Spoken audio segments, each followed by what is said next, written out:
pas une enfant difficile, mais à bientôt 2 ans, elle commence à bouder certains légumes.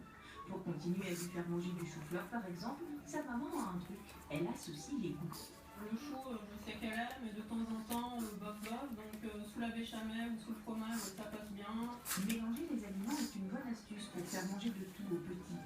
Dans le développement normal de l'enfant, vers l'âge de 2 ou 3 ans, il y a une période appelée une néophobie, littéralement la peur de la nouveauté.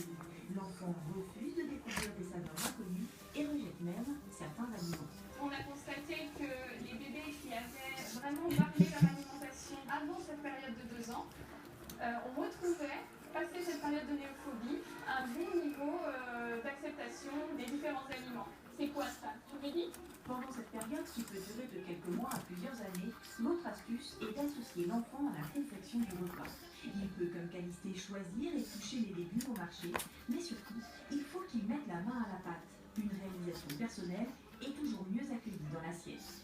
Dans ce cours de cuisine pour enfants, le chef dispense des conseils aux petits, mais aussi aux grands. Les enfants, ils aiment les frites. On peut faire la même chose avec des légumes.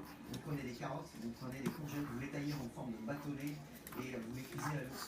Ce subterfuge marche car l'aspect compte. C'est pourquoi le dressage de l'assiette aussi est important. Aucun gourmet en herbe ne pourrait résister à cette verrine de brocoli au fromage frais ou à ce cœur saumon épinard.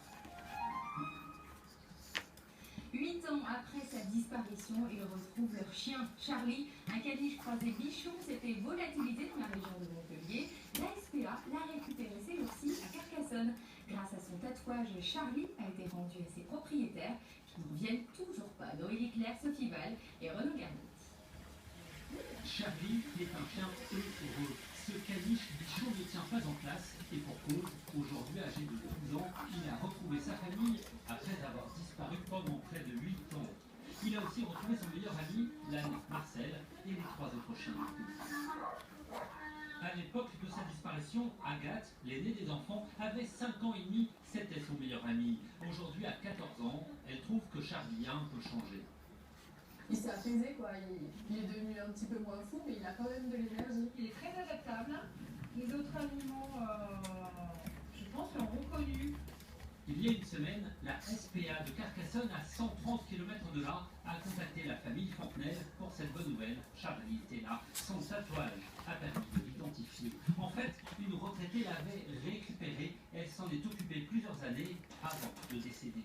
Aujourd'hui encore, personne ne peut dire pourquoi Charlie est parti à un beau jour de juin 2006, ni pourquoi il a vécu un temps avec quelqu'un d'autre. Sensiblement, elles s'en est très bien occupées, je veux dire là-dessus.